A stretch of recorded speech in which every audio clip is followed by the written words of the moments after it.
My name is Margaret Thompson, and I'm 57 years old. I never imagined that the two people I trusted most would become my worst nightmare. Last Tuesday night, I caught my son Derek and his wife Brittany ransacking my home office, going through my financial documents like vultures picking at bones. When I demanded they leave immediately, Derek's eyes turned cold as winter steel. The way he stared at me in that moment told me everything I needed to know about what was coming next. This is the story of how my own family tried to steal everything I'd worked for, and how I fought back against their devastating betrayal. Before we dive into this shocking story of family greed and manipulation, I'd love to know where you're watching from. Drop your location in the comments below, and while you're at it, please hit that like button and subscribe if you haven't already. Trust me, you're going to want to hear every twist and turn of how this nightmare unfolded, because what happened next will leave you questioning everything you thought you knew about family loyalty. To understand how things got so twisted, I need to take you back to the beginning. My late husband Robert and I spent 25 years building Thompson's Kitchen from a single, small restaurant into a successful chain of 5 locations throughout the city. We started with nothing but dreams and determination, working 18-hour days, scraping together every penny to expand our business. Robert had this vision of creating more than just restaurants. He wanted to build a legacy that would provide security for our children and their children. When he passed away 3 years ago from a sudden heart attack, I inherited sole ownership of an empire worth $8 million. The restaurants weren't just my livelihood. They were the physical manifestation of decades of love, sacrifice, and shared dreams between Robert and me. Our son Derek is 32 now, but he never showed any interest in working in the family business. While his younger sister Samantha, who's 28, rolled up her sleeves and learned every aspect of restaurant management, from dishwashing to bookkeeping, Derek always acted like success should just be handed to him. He drifted from job to job, never staying anywhere longer than a few months, always coming up with excuses about why things didn't work out. When he married Brittany 2 years ago, I genuinely hoped she might be a stabilizing influence in his life. I couldn't have been more wrong about that. From the moment Brittany became part of our family, she began asking pointed questions about our finances. She'd make comments during family dinners about how generous it must be to own so much property, how lucky we were to have such valuable assets. At first, I thought she was just trying to understand the family better, but her questions became increasingly intrusive. She'd ask about insurance policies, property values, and investment accounts with the persistence of an auditor. When I politely deflected these conversations, she'd exchange meaningful glances with Derek that I pretended not to notice. About 6 months ago, Derek and Brittany asked if they could stay in my guest house temporarily while they looked for their own place. They claimed Derek had lost another job and they needed time to get back on their feet financially. Against my better judgment, I agreed, thinking family should help family during tough times. That decision turned out to be the biggest mistake I'd made since Robert died. Almost immediately, I began noticing small things going missing from my house. First, it was just my grandmother's pearl earrings that I thought I'd misplaced. Then Robert's gold watch disappeared from my jewelry box. When I mentioned these items to Derek, he'd act concerned and help me search for them, all while they were probably already sold to pay his debts. The missing jewelry was nothing compared to what I discovered when I started reviewing my credit card statements more carefully. There were charges at casinos, online gambling sites, and cash advances totaling thousands of dollars. When I confronted Derek about using my cards, he broke down and admitted he had a serious gambling problem. He'd been copying my credit card information and using it to fund his addiction, convincing himself he'd pay it back when he hit it big. The total damage was over $37,000.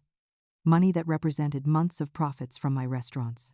I was devastated, not just by the financial loss, but by the betrayal from someone I'd raised and loved unconditionally. What made the situation even more painful was watching how Brittany manipulated these conversations. Whenever Derek faced consequences for his actions, she'd swoop in with tears and excuses, painting him as a victim of circumstances beyond his control. She'd talk about his addiction disease and how he needed support, not judgment from his family. She had this way of making me feel guilty for being upset about the theft, as if expecting honesty and respect from my son made me an unsympathetic mother. Her manipulation was so subtle and effective that sometimes I'd find myself apologizing for being hurt by Derek's betrayal. Meanwhile, Samantha continued to work diligently in our restaurants, earning every bit of the trust I'd placed in her. She managed 2 of our locations with skill and dedication that would have made her father proud. Unlike Derek, she never asked for handouts or special treatment. She understood that the business required hard work and sacrifice, just like Robert and I had taught both children from an early age. Watching the stark difference between my children's characters was heartbreaking, but it also made my decisions about the future much clearer. The tension in my house became unbearable as Derek and Brittany's true intentions became more obvious. They'd have hushed conversations that would stop abruptly when I entered the room. Brittany would make comments about how difficult it must be for me to manage such a large business empire at my age, suggesting I might need help making important decisions. Derek would chime in with observations about my forgetfulness or confusion, creating a narrative that I was declining mentally. I realized they were building a case for something, though I didn't yet understand the full scope of their plan. The first major explosion happened during what should have been a pleasant family dinner 3 months ago. I'd prepared Derek's favorite meal, hoping we could have an honest conversation about his problems and figure out a path forward together. Samantha joined us, and for the first few minutes, everything seemed normal. We talked about the restaurants, shared some funny customer stories, and I began to feel optimistic that we might repair our fractured family relationships. That optimism evaporated the moment Derek brought up the subject that had clearly been planned in advance.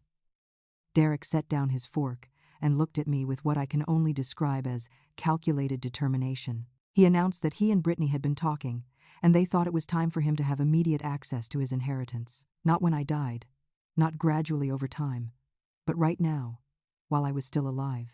He explained this as if it were a reasonable request, as if demanding millions of dollars from your living parent was just a normal family discussion. Brittany nodded along supportively, adding that they'd been researching estate planning and thought an early distribution would be smart tax planning for everyone involved. I was stunned into silence for several moments, trying to process the audacity of what I was hearing. When I found my voice, I explained that the business wasn't just money sitting in a bank account. It was an active enterprise that required constant management and reinvestment. I told Derek that if he wanted to be part of the family legacy, he needed to prove himself by working in the restaurants and learning the business from the ground up, just like Samantha had done. His response revealed just how little he understood about responsibility and earned success. Derek's face darkened as he accused me of playing favorites, claiming I'd always loved Samantha more than him. He said I was punishing him for his mistakes instead of helping him build a better future. Brittany jumped in with her trademark tears, talking about how they just wanted to feel secure and start a family of their own. She painted a picture of themselves as young people being denied opportunities by a controlling mother who couldn't let go of control. The manipulation was so smooth and rehearsed that I realized they'd practiced this conversation multiple times before having it with me. When I remained firm in my position, explaining that inheritance came with responsibility and Derek needed to prove he could handle such enormous assets, the conversation took an even uglier turn. Derek began listing all the ways I'd supposedly failed as a mother, claiming his problems were my fault for being too strict, too demanding, too focused on the business instead of his emotional needs. Brittany supported every accusation with examples she'd apparently been collecting since joining our family, creating a narrative where I was an uncaring mother who'd damaged her son through neglect and unrealistic expectations. The breaking point came when I told Derek that his recent behavior, especially the credit card theft, had made me question whether he should inherit anything at all. I explained that Robert and I had always planned for our children to earn their place in the business, not simply inherit it because of their DNA. Samantha had proven herself through years of dedication and hard work, but Derek had only proven that he couldn't be trusted with money or responsibility. I suggested that maybe it was time for him to build his own life separate from the family business, to find his own path to success and self-respect. Derek exploded at this suggestion, jumping up from the table so violently that his chair fell backward.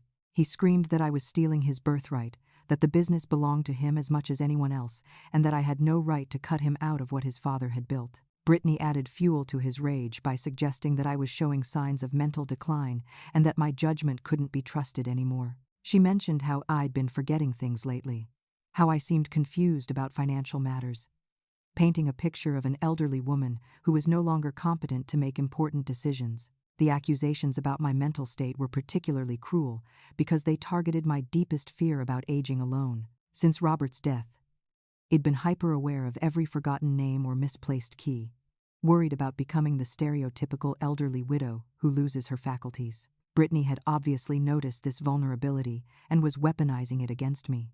Her suggestions about my incompetence weren't just insults, they were strategic attacks designed to undermine my confidence in my own judgment. I threatened to remove Derek from my will entirely if he couldn't learn to behave with basic respect and decency.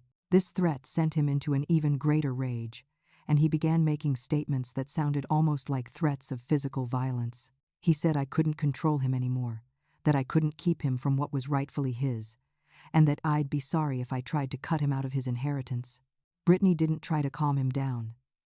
Instead, she encouraged his anger while pretending to be the reasonable one, saying things like, "Derek, your mother doesn't understand what she's saying, and we need to help her see that this isn't fair to anyone." Derek stormed out of the house, slamming doors and shouting about how he'd regret treating him this way. Brittany followed him, but not before stopping to whisper something in my ear that chilled me to the bone. She said, "You can't live forever, Margaret. And when you're gone, well, get everything anyway. You're just making this harder on yourself." The cold calculation in her voice told me that whatever they were planning, this dinner conversation had been just the opening move. After they left, Samantha and I sat in stunned silence for several minutes before she asked if I thought they were actually dangerous. I didn't know how to answer that question, but I knew I needed to protect myself legally and financially. The next morning, I called our family lawyer Harold Mitchell and scheduled an emergency appointment to discuss changing my will and putting additional protections in place for my assets. Harold Mitchell has been our family lawyer for over 15 years, so when I walked into his office the morning after that disastrous dinner, he immediately knew something serious had happened. I explained the entire situation: Derek's gambling, the credit card theft, the demands for immediate inheritance, and the veiled threats from Brittany. Harold listened with growing concern, taking notes and asking pointed questions about the specifics of what Derek and Brittany had said and done. What Harold told me next made my blood run cold. He explained that there had been a significant increase in cases where adult children try to have their aging parents declared mentally incompetent in order to gain control of their assets. He said the signs I was describing, the questions about my mental state, the suggestions that I was confused or declining, the demands for immediate access to money, all fit a pattern he'd seen before. Harold warned me that if Derek and Brittany were planning to challenge my competency, I needed to be extremely careful about protecting myself both legally and financially. We spent 3 hours that morning putting new protections in place. I changed my will to leave everything to Samantha, with very specific language about Derek's exclusion due to his financial irresponsibility and threatening behavior. We set up new bank accounts that required two-person authorization for any major transactions. With Samantha as my designated partner, Harold also suggested I begin documenting every interaction with Derek and Brittany, including dates, times, witnesses, and exact quotes when possible. He recommended installing security cameras in my home to protect against false accusations of incompetence or abuse. I thought these measures would be sufficient to protect me, but I underestimated just how far Derek and Brittany were willing to go. 2 weeks after our lawyer meeting, I received a call from my bank's fraud department that sent my entire world spinning. They informed me that $30,000 had been withdrawn from my main business account using forged documents bearing my signature. The bank manager, Sandra Williams, whom I'd known for 8 years, apologized profusely and explained that the paperwork had looked legitimate enough to pass their initial security checks. When I arrived at the bank an hour later, Sandra showed me the withdrawal forms with my supposedly authentic signature. The forgery was actually quite good. Whoever had practiced my signature had done their homework. But what made me feel physically sick was seeing Derek's name listed as the authorized recipient of the funds. He hadn't even tried to hide his involvement in the theft. When I asked Sandra who had submitted the paperwork, she described a woman matching Brittany's appearance exactly, down to her blonde hair and the small butterfly tattoo on her left wrist. I drove directly to my house, where I found Derek and Brittany lounging by my pool as if nothing had happened. When I confronted them about the stolen money, Derek had the audacity to act surprised and innocent. He claimed he had no idea what I was talking about, that there must be some mistake with the bank's records. Brittany supported his performance with wide-eyed confusion, asking if maybe I'd forgotten about authorizing the transaction due to the stress I'd been under lately. When I showed them copies of the forged documents, Derek finally dropped the innocent act. He said the money was just an advance on his inheritance, that he had every right to access funds that would belong to him eventually anyway. He claimed I was being unreasonable by making him wait for money he needed right now to pay off his gambling debts. Brittany added that they'd been trying to handle this quietly without embarrassing me, but my paranoid behavior was forcing them to take more direct action. The most chilling part of this confrontation was when Brittany produced what appeared to be medical documents suggesting I was suffering from early-stage dementia. The papers looked official, complete with letterhead from a neurologist I'd never heard of, and detailed descriptions of cognitive decline symptoms that supposedly matched my behavior. Brittany explained that they'd been documenting my episodes of confusion and forgetfulness, and that these medical opinions supported their belief that I was no longer capable of managing my financial affairs responsibly. I realized immediately that these documents had to be fabricated, but they looked convincing enough to fool bank employees or other officials who didn't know me personally. This wasn't just theft. It was an elaborate fraud designed to systematically strip me of my legal rights and financial control. Derek and Brittany had been planning this attack for months, possibly since the day they moved into my guest house. When I told them I was calling the police, Derek laughed and said the police would be more interested in helping an elderly woman who was clearly being taken advantage of by criminals pretending to be bank employees. Brittany suggested that maybe I should see a doctor about my memory problems before making accusations I might regret later. They were so confident in their plan that they weren't even trying to hide their intentions anymore. I immediately drove back to the bank and met with the manager and their head of security. We spent the afternoon implementing new protocols for my accounts that required in-person verification for any transactions over $500. Sandra helped me file a formal fraud report with the police, though she warned me that family financial disputes were often difficult to prosecute successfully. She also gave me the contact information for their preferred private investigator, a man named James Rodriguez, who specialized in financial fraud cases. That evening, I called James Rodriguez and hired him to investigate Derek and Brittany's activities. I knew I needed professional help to document what they were doing and to uncover the full extent of their plan. James had 20 years of experience with fraud investigations, including several cases involving adult children manipulating elderly parents. He promised to begin surveillance immediately and to provide me with detailed reports of their activities and communications. I also called Harold Mitchell again to report the escalation. He suggested we accelerate our timeline for implementing legal protections and recommended I consider obtaining a restraining order if Derek and Brittany's behavior became any more threatening. Harold warned me that the fabricated medical documents were extremely serious evidence of a sophisticated fraud scheme, and that Derek and Brittany were likely working with accomplices who had access to professional document creation resources. As I lay in bed that night, I realized my son and daughter-in-law weren't just greedy. They were dangerous criminals who had infiltrated my home and my life with the specific intention of stealing everything I'd worked for. The worst part was knowing that Derek had grown up in our family, had been loved and supported, and given every opportunity to succeed honestly, but had chosen this path of deception and betrayal instead. I knew the coming weeks would bring even worse attacks, but I was determined to fight back with every resource at my disposal. James Rodriguez proved to be worth every penny of his substantial fee. Within just 1 week of surveillance, he uncovered evidence that Derek and Brittany's scheme was far more extensive and sophisticated than I'd imagined. His first report, delivered to Harold Mitchell's office where we met for security reasons, contained photographs, audio recordings, and financial records that painted a picture of a conspiracy that had been in development for over a year. According to Jameis' investigation, Derek and Brittany had consulted with a disbarred lawyer named Victor Chen, who specialized in helping people challenge their relatives' mental competency. Chen had been stripped of his license 3 years earlier for ethical violations related to elder abuse cases, but he continued operating as an estate planning consultant for clients willing to pay cash for legally questionable advice. James had recordings of Derek and Brittany meeting with Chen multiple times, discussing strategies for having me declared incompetent and gaining control of my assets. The fabricated medical documents were even more sophisticated than I'd realized. Chen had connections with a corrupt medical clinic that produced false psychiatric evaluations and neurological assessments for a fee. The clinic had been under investigation by the state medical board for over 2 years, but they were still operating while the legal proceedings dragged on. Derek and Brittany had paid $5,000 for a complete medical profile that would prove my mental decline. including detailed descriptions of conversations they'd never had with doctors they'd never met. What shocked me most was discovering how many people were involved in their conspiracy.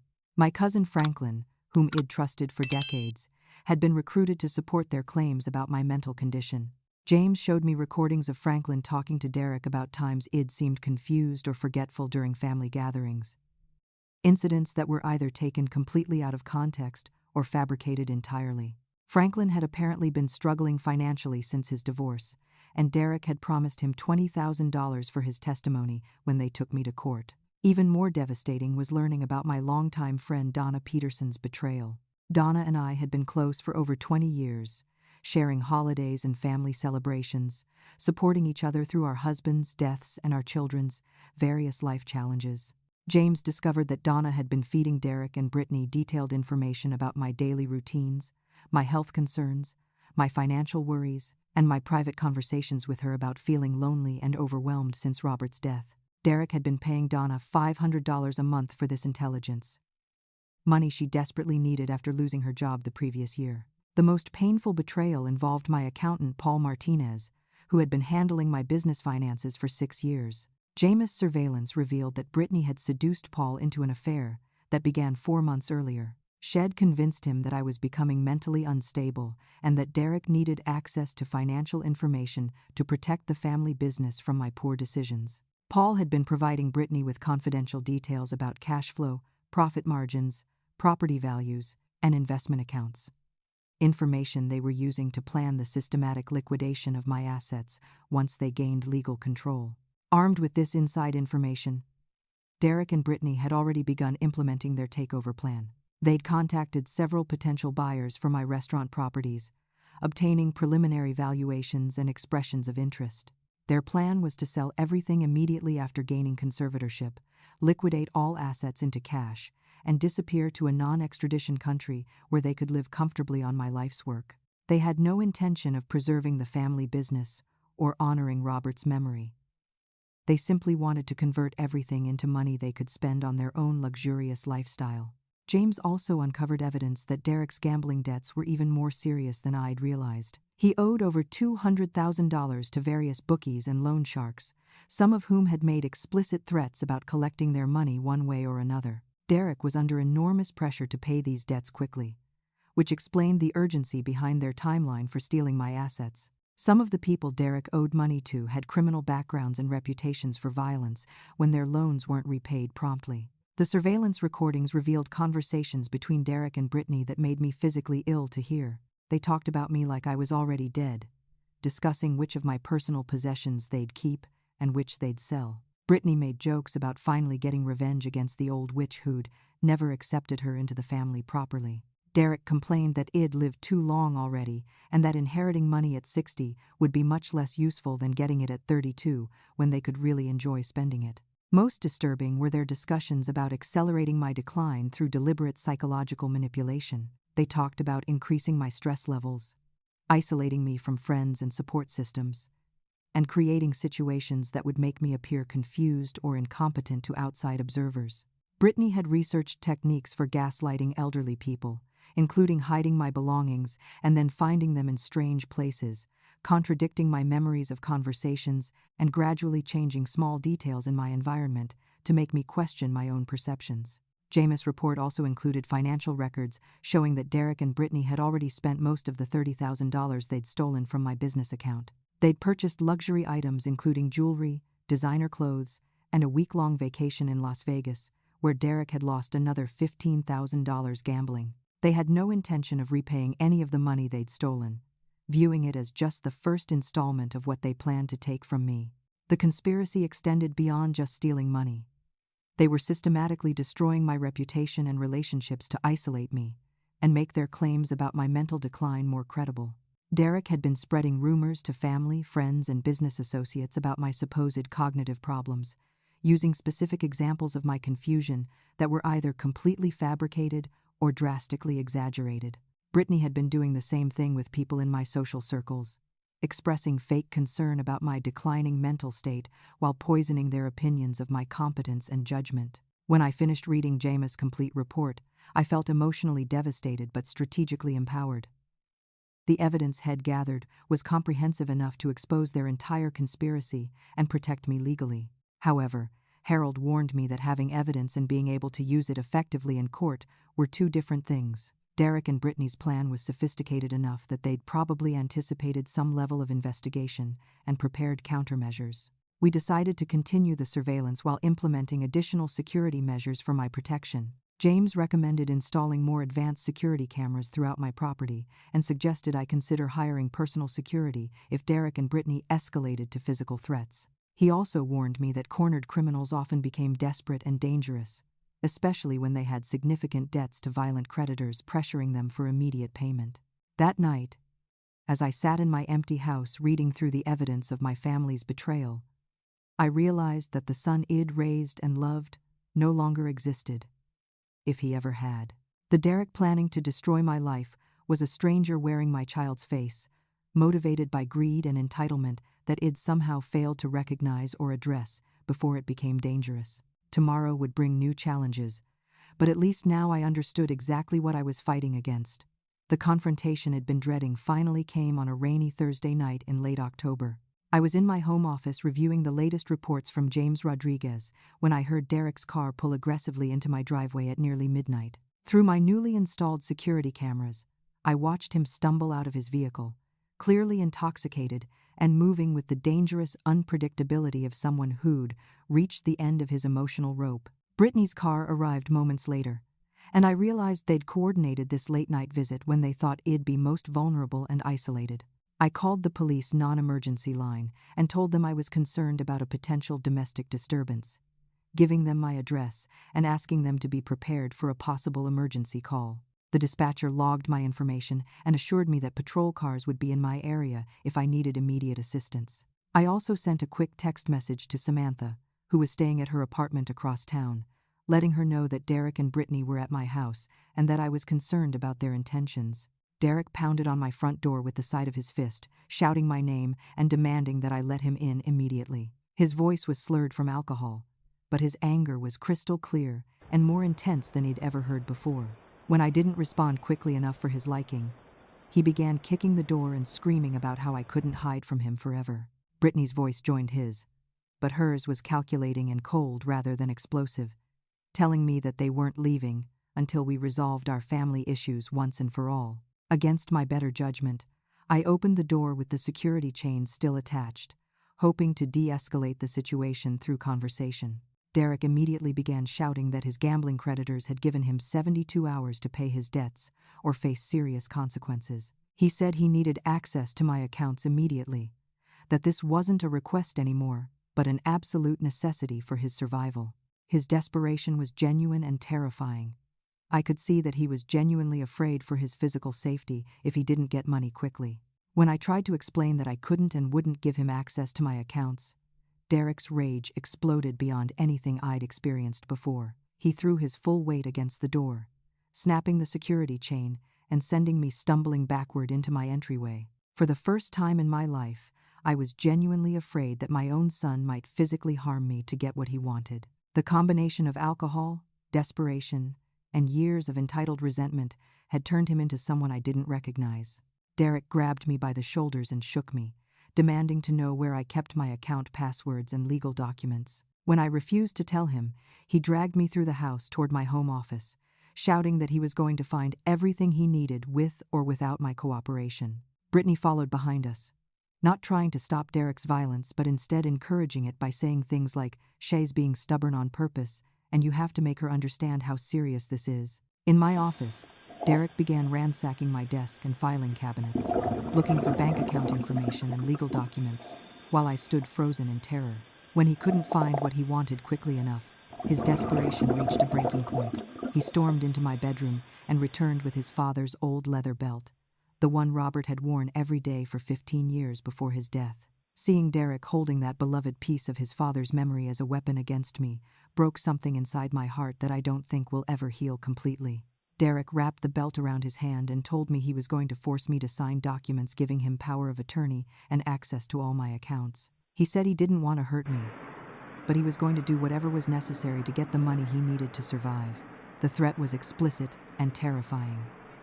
My own son was prepared to beat me with his dead father's belt if I didn't surrender control of everything Robert and I had built together. What made the situation even more horrifying was Brittany's behavior during Derek's threats. Instead of trying to calm him down or protect me, she took out her phone and began recording video of the confrontation. She was creating evidence that would supposedly show me attacking Derek or behaving erratically.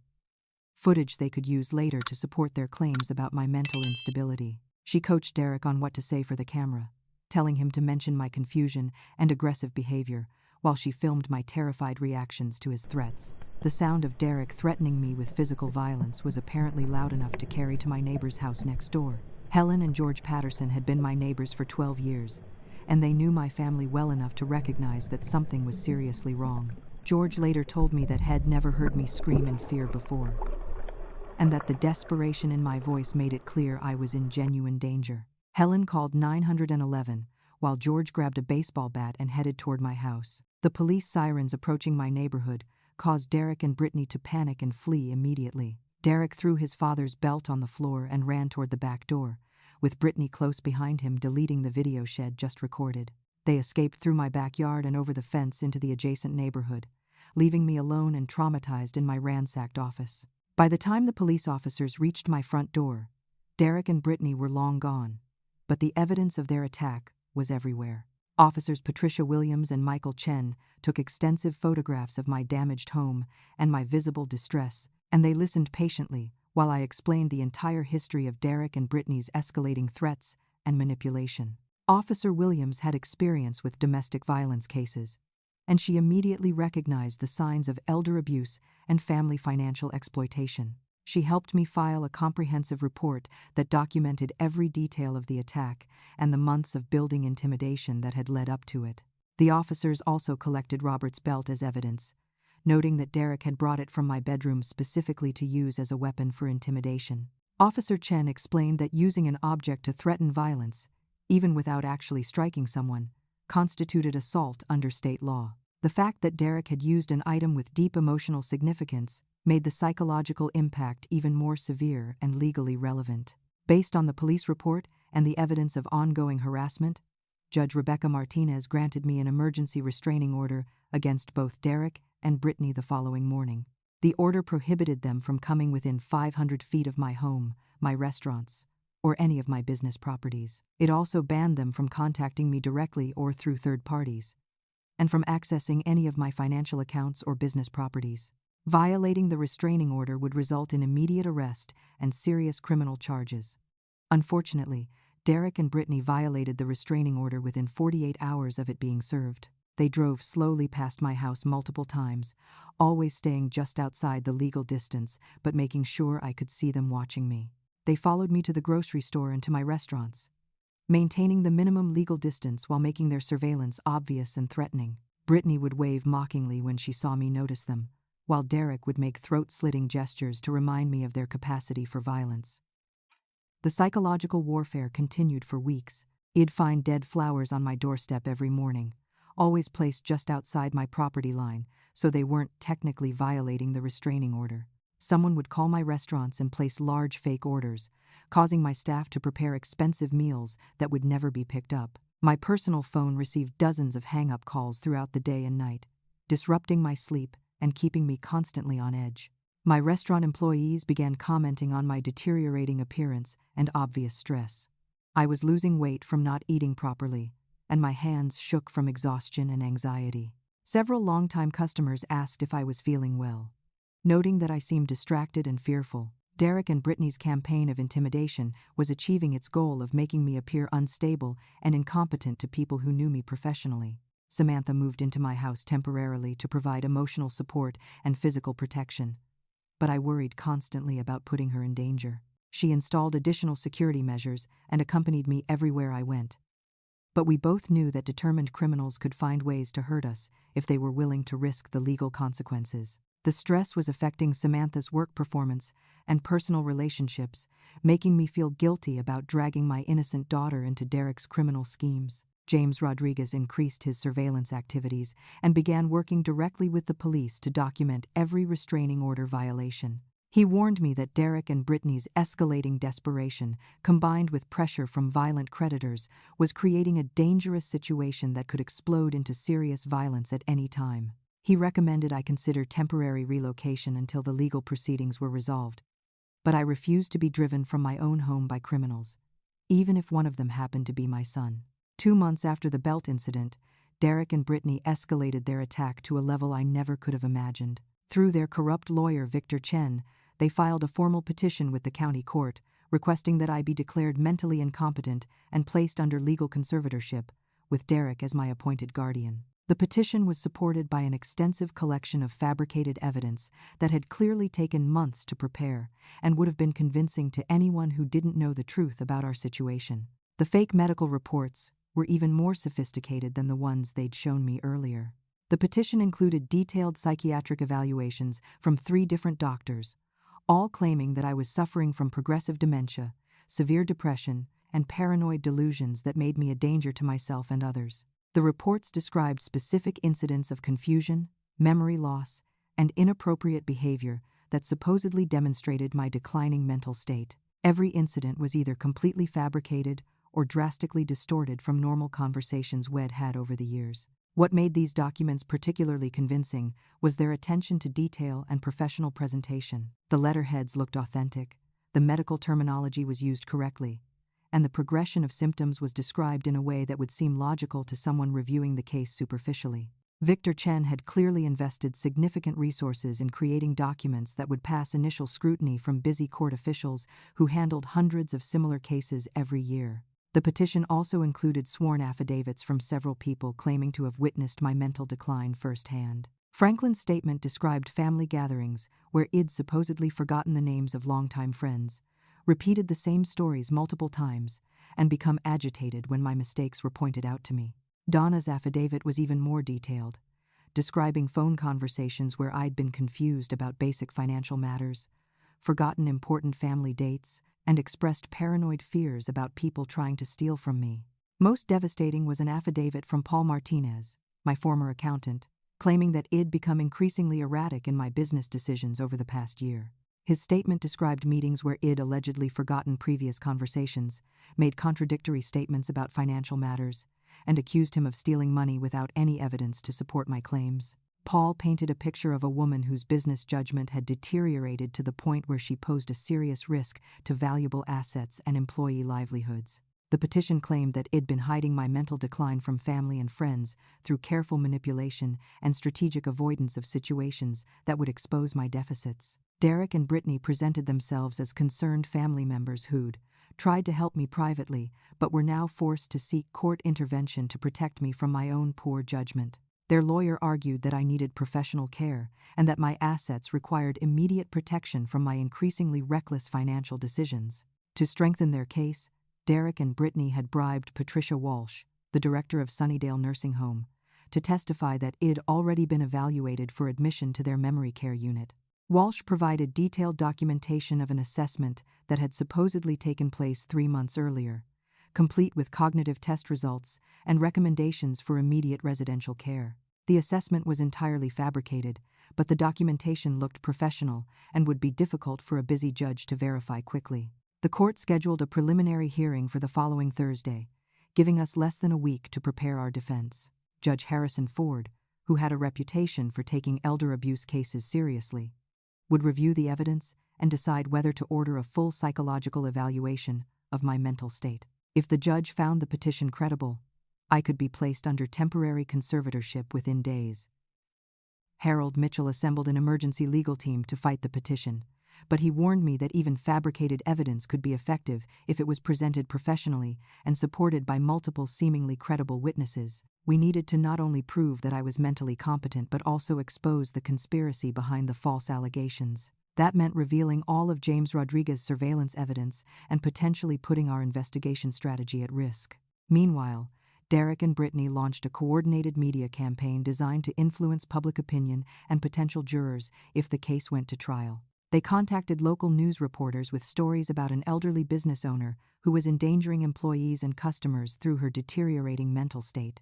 They claimed that family members were being forced to take legal action to prevent a tragedy, painting themselves as reluctant heroes, protecting the community from my dangerous incompetence.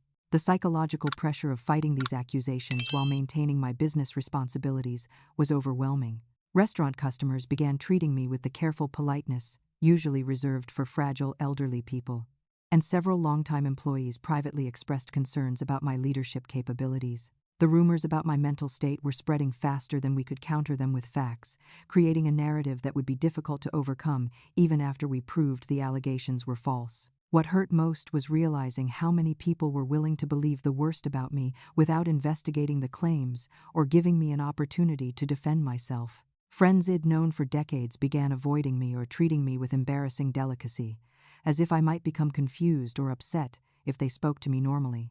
The isolation was emotionally devastating and made me question whether fighting back was worth the damage being done to my reputation and relationships. Derek and Brittany's confidence in their plan was evident in their behavior during this period. They moved out of my guest house and into an expensive apartment, apparently certain that they'd soon have access to my assets to pay for their upgraded lifestyle. Derek purchased a new car and expensive jewelry for Brittany, using credit cards that he seemed confident would be paid off soon. Their premature celebration of victory was both insulting and motivating.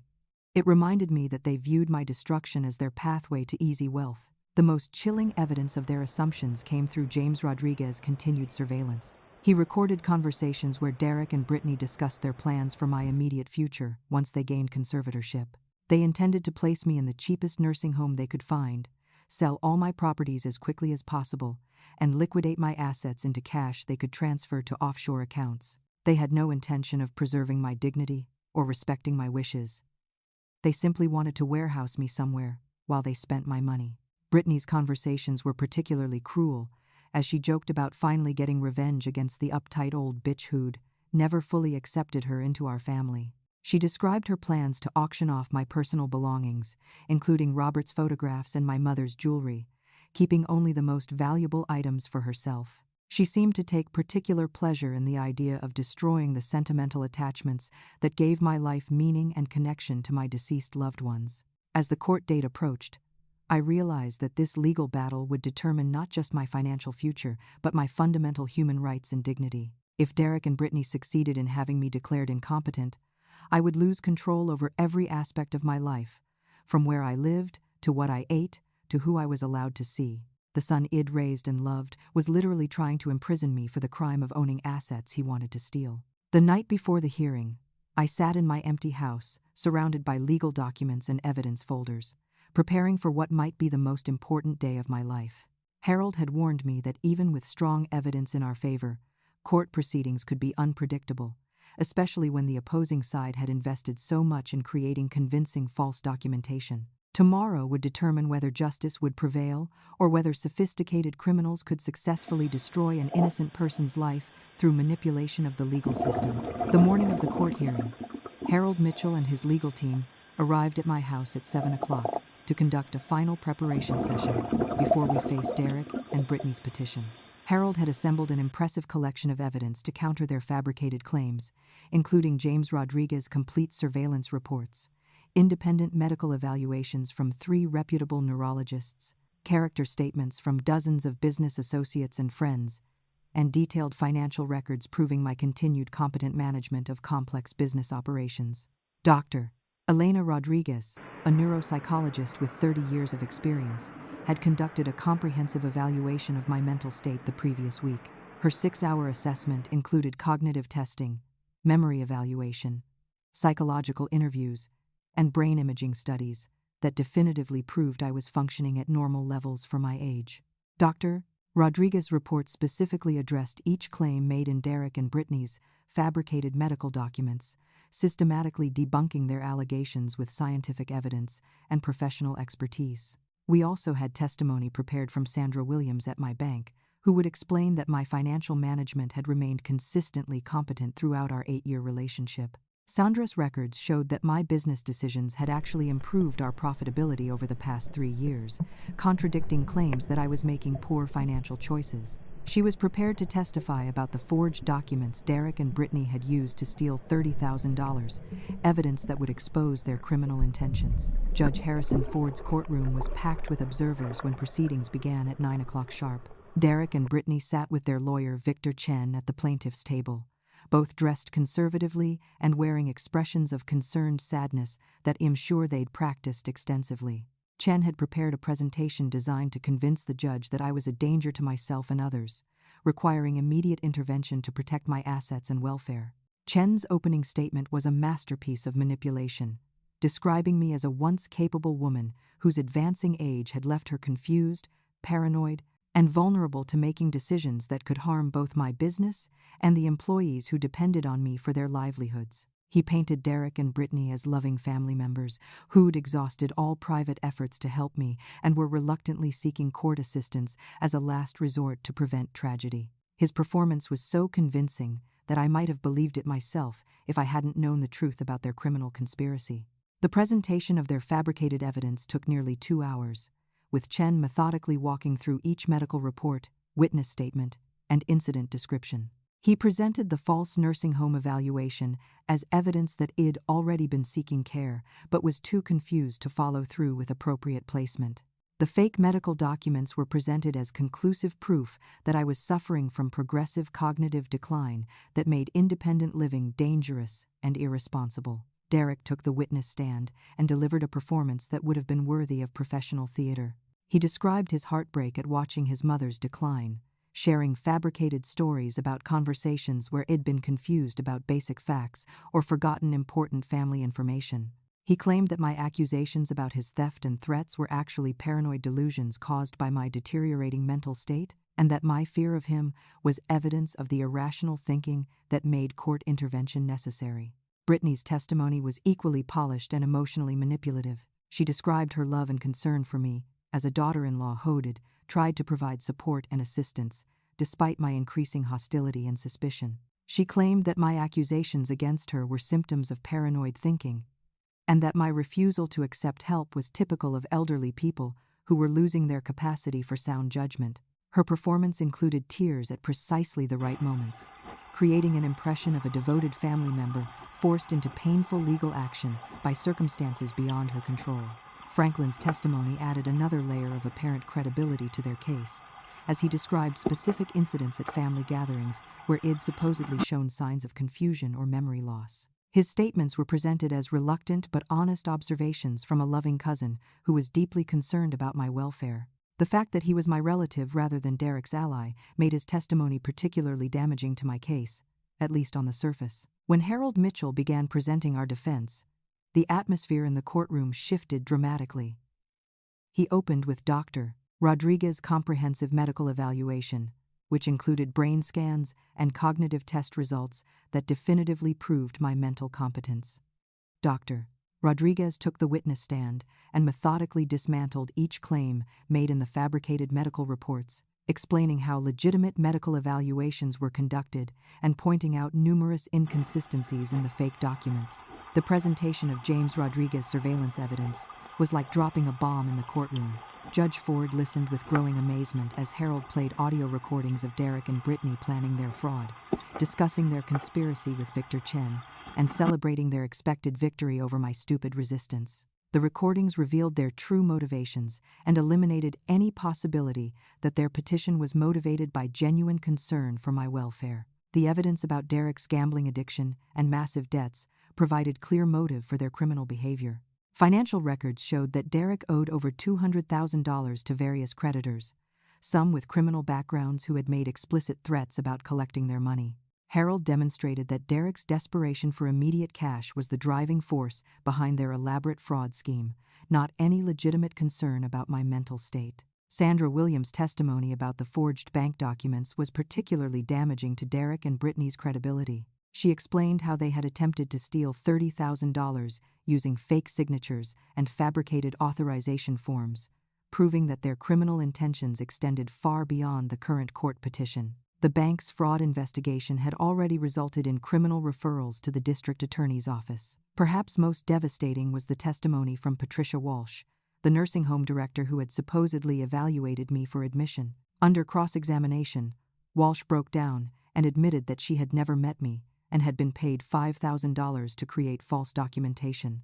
Her confession exposed the corruption at the heart of Derek and Brittany's entire case and demonstrated the systematic nature of their fraud conspiracy. Harold also presented character testimony from dozens of people who knew me professionally and personally, all confirming that I had shown no signs of mental decline or incompetence. Restaurant employees, business partners, community leaders, and longtime friends provided consistent testimony about my continued sharpness, good judgment, and effective leadership. Their statements painted a picture completely contradictory to the claims made in Derek and Brittany's petition. Judge Ford's reaction to our evidence was swift and decisive. He immediately ordered the removal of the temporary restraining orders that would have given Derek control of my assets, and he scheduled criminal contempt proceedings against Victor Chen for presenting fabricated evidence to the court. The judge also ordered Derek and Brittany arrested on charges of fraud, elder abuse, attempted theft, and conspiracy, with bail set high enough to ensure they couldn't flee the jurisdiction. The courtroom erupted in chaos as Derek and Brittany realized their carefully planned scheme had completely collapsed. Derek began shouting about how unfair the proceedings were, claiming that I had somehow bribed witnesses and fabricated evidence against him. Brittany's composed facade cracked completely as she screamed accusations at me, revealing the genuine hatred and greed that had motivated their criminal conspiracy from the beginning. As Derek and Brittany were led away in handcuffs, I felt a mixture of relief, vindication, and profound sadness that our family relationships had deteriorated to such a devastating conclusion. The son I had raised and loved was going to prison for trying to destroy my life, and there would be no coming back from the damage that had been done to our family bonds. Justice had prevailed, but the personal cost had been enormous and permanent. The criminal trial of Derek and Brittany began 6 months later, after extensive investigation by the district attorney's office had uncovered additional evidence of their fraud conspiracy. Prosecutor Amanda Thompson had built an overwhelming case that included not only James Rodriguez's surveillance evidence, but also forensic analysis of the fabricated documents, financial records of their criminal activities, and testimony from co-conspirators who had agreed to cooperate in exchange for reduced sentences. Victor Chen, the corrupt lawyer who had helped orchestrate their scheme, faced disbarment proceedings and criminal charges for multiple counts of fraud and obstruction of justice. Under pressure from federal prosecutors who were investigating his involvement in similar cases across 3 states, Chen agreed to testify against Derek and Brittany in exchange for a plea bargain that would limit his prison sentence to 2 years. His testimony revealed the sophisticated nature of their conspiracy and the extent of planning that had gone into their attack against me. The trial lasted 3 weeks and attracted significant media attention as a cautionary tale about elder abuse and family financial exploitation. Derek and Brittany's defense attorneys attempted to argue that their actions were motivated by genuine concern about my mental state, but the overwhelming evidence of their criminal conspiracy made this strategy impossible to maintain credibly. Audio recordings of them celebrating their expected inheritance and planning to put me in the cheapest nursing home available destroyed any claim that their motivations were benevolent. Derek was ultimately convicted on multiple felony charges, including elder abuse, fraud, forgery, attempted theft, and conspiracy. The judge sentenced him to 5 years in state prison, noting that his betrayal of family trust and systematic abuse of an elderly victim represented particularly serious criminal behavior that required significant punishment. Derek showed no remorse during sentencing, instead claiming that he was a victim of circumstances and that his actions had been justified by his desperate financial situation. Brittany received a 3-year prison sentence for her role in the conspiracy, along with orders to pay full restitution for the money they had stolen and the legal costs I had incurred defending myself. The judge noted that her manipulation and emotional abuse had been particularly cruel, targeting my vulnerabilities as an elderly widow to achieve criminal objectives. Like Derek, Brittany maintained her innocence and blamed others for the consequences of her choices. The civil court proceedings resulted in additional financial judgments against Derek and Brittany, though recovering the awarded damages proved difficult since they had already spent most of the money they had stolen from me. Their gambling debts and expensive lifestyle had consumed nearly everything they had taken, leaving little in assets that could be seized to satisfy the court judgments. However, the civil verdicts would follow them for decades, preventing them from rebuilding their lives financially even after their prison sentences were completed.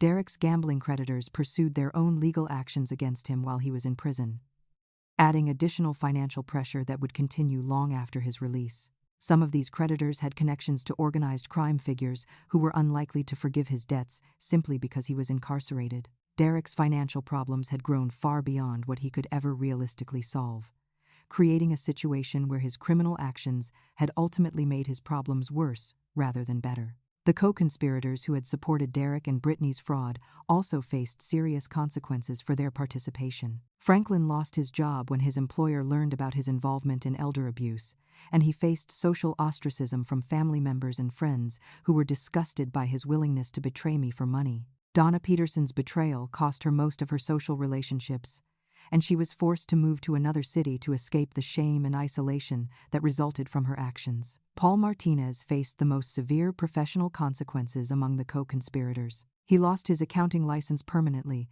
and was banned from working in any financial services capacity.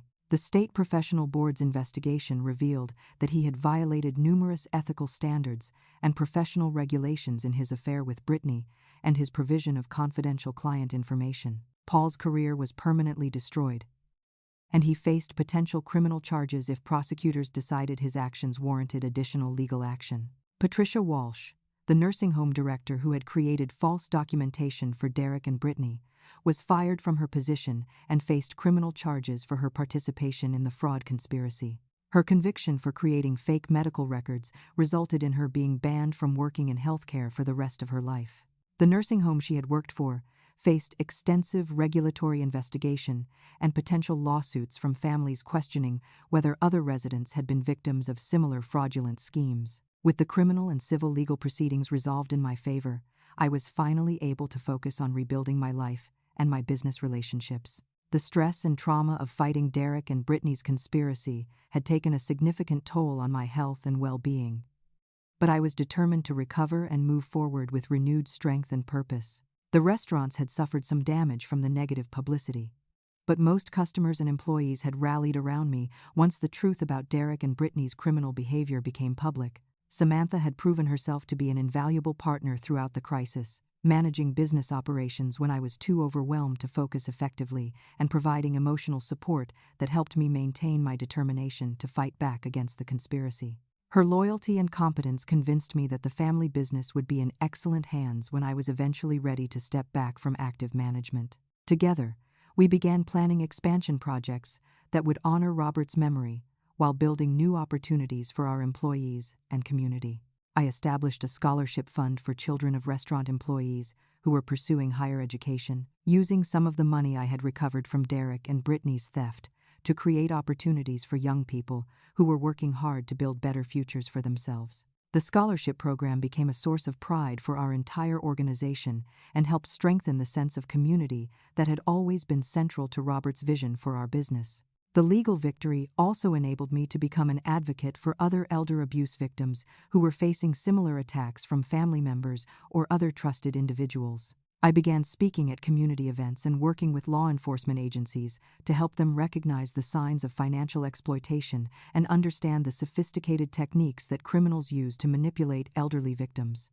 My experience had taught me that education and awareness were crucial tools for preventing other families from experiencing the devastation that Derek and Brittany had inflicted on our lives. 2 years have passed since Derek and Brittany were sentenced, and I can honestly say that my life has been transformed by the journey from victim to survivor to advocate.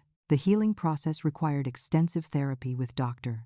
Sarah Mitchell, a psychologist who specialized in helping trauma survivors rebuild their sense of safety and trust after betrayal by family members. Those early sessions were extraordinarily difficult, as I struggled with feelings of guilt, self-doubt, and profound grief for the son I thought I had raised but who had never actually existed in the way I had believed.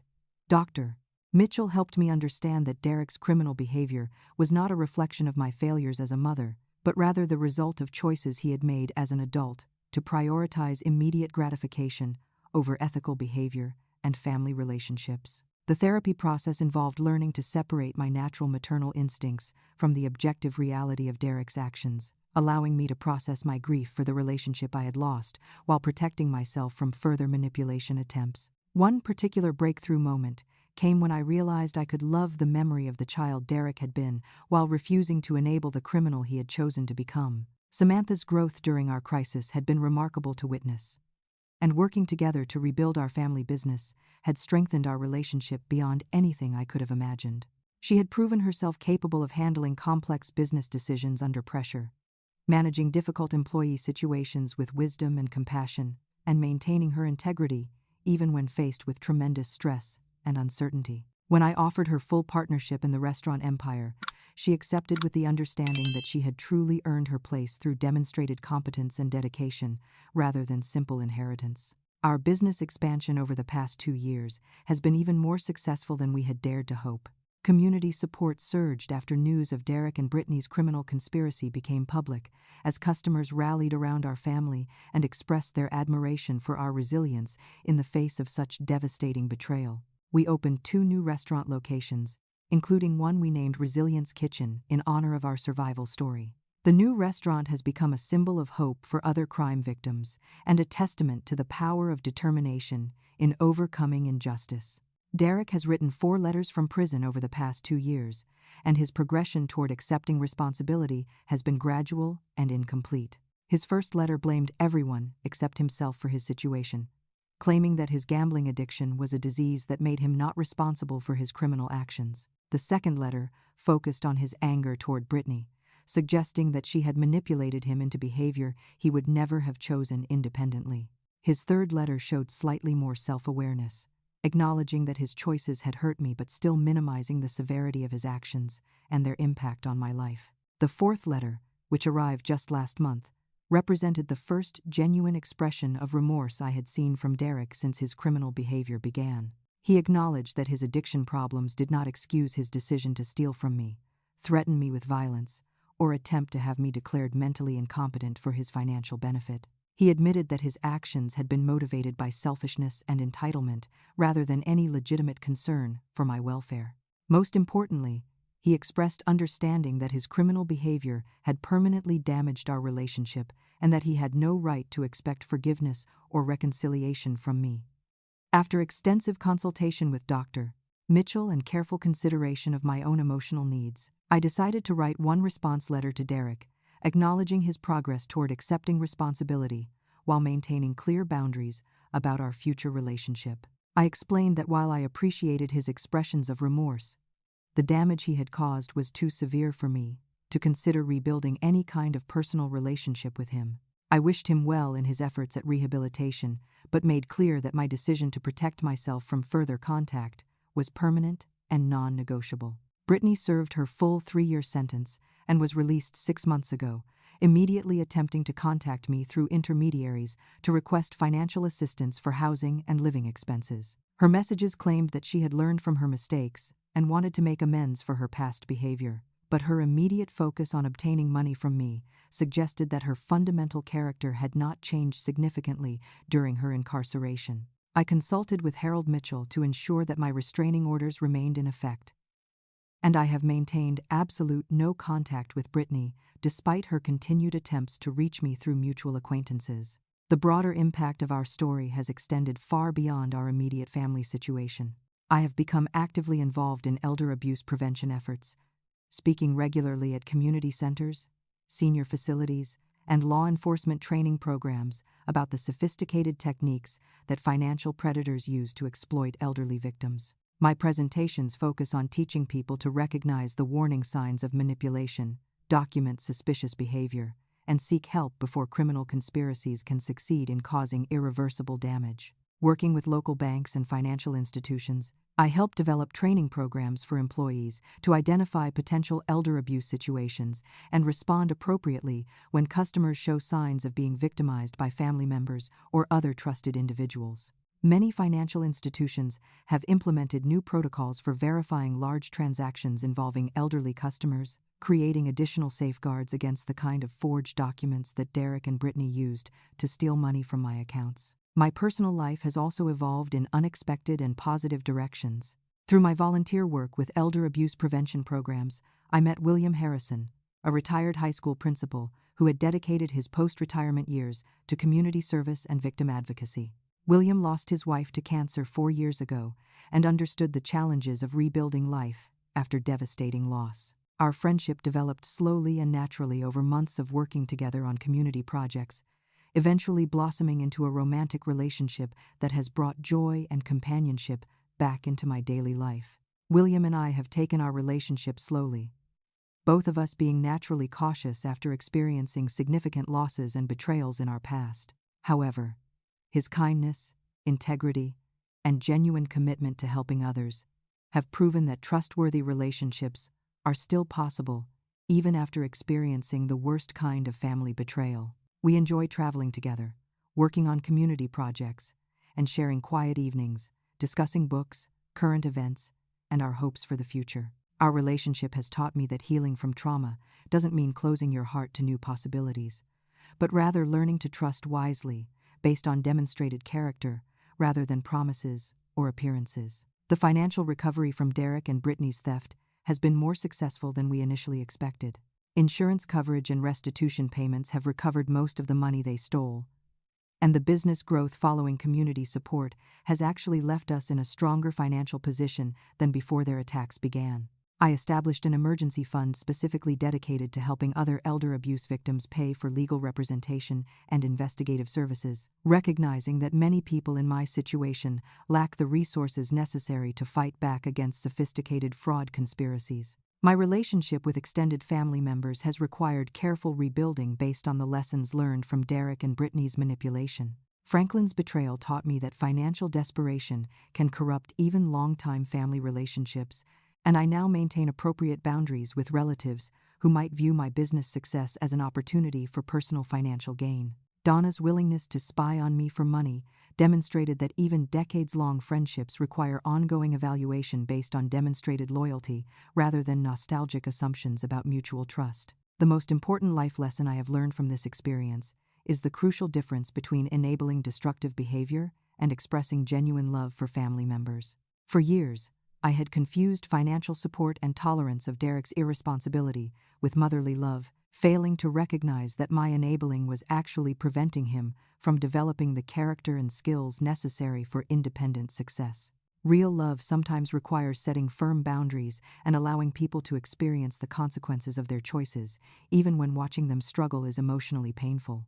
I have also learned to trust my instincts about people's behavior and motivations, rather than dismissing warning signs, because I want to believe the best about family members. Derek and Brittany's conspiracy succeeded initially because I ignored obvious red flags about their intentions, choosing to explain away their suspicious behavior rather than investigating and protecting myself appropriately. Now I document concerning incidents, verify important information independently, and seek professional advice when dealing with significant financial or legal matters. Perhaps most importantly, I have discovered that recovering from profound betrayal and trauma is possible with proper support, professional help, and determination to rebuild rather than simply survive. The process requires grieving the relationships and assumptions that were lost, learning new skills for protecting yourself, and gradually opening your heart to new possibilities for trust and connection.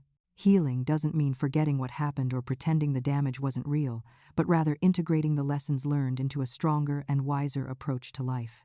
Today, as I stand in the kitchen of our newest restaurant location, surrounded by Samantha, William, and the dedicated employees who have become like extended family to me, I feel grateful for having survived Derek and Brittany's conspiracy and proud of the strength I discovered within myself during those dark months. The restaurants are thriving, our community relationships are stronger than ever, and my personal life is filled with genuine love and companionship based on mutual respect and shared values. The final lesson I want to share with anyone facing similar challenges is that protecting yourself from abuse is not selfish or cruel, even when the abusers happen to be family members. You have the right to safety, dignity, and control over your own life, regardless of what others might claim they deserve from you. Trust your instincts, document everything, seek professional help when needed, and never feel guilty for refusing to enable criminal behavior, even from people you love. Recovery and happiness are possible after even the most devastating betrayals, but only if you have the courage to fight back and the wisdom to rebuild on a foundation of self-respect and genuine relationships. Have you or someone you know ever experienced financial manipulation by family members? What warning signs do you think people should watch for to protect themselves from these kinds of schemes? Share your thoughts in the comments below, And please hit the like button if this story helped you understand the importance of setting boundaries, even with family members.